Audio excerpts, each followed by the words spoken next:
14 वर्षीय अल्पवयीन मुलीसोबत जळगावात घडले अश्लील कृत्य,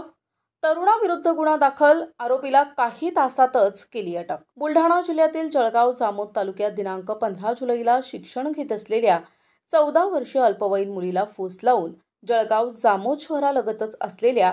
गोराळा धरण परिसरात नेऊन तिच्यावर 20 वर्षीय तरुणानं बलात्कार केल्याची घटना घडली असून या घटनेनं जळगाव जामोद शहरात एकच खळबळ उडाली असून या संबंधीची तक्रार पीडित मुलीनं जळगाव जामोद पोलीस स्टेशनला दिली आहे। त्या तक्रारीवरून आरोपी विजय लक्ष्मण पवार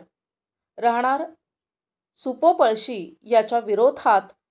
बालकाचे लैंगिक अत्याचारापासून संरक्षण अधिनियमानुसार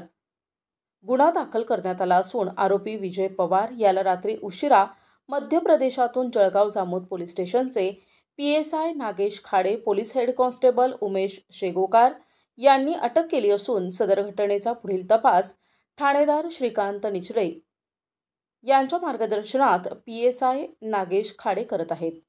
प्रतिनिधी संजय दांडगे, NTV न्यूज मराठी, जळगाव जामोद, बुलढाणा।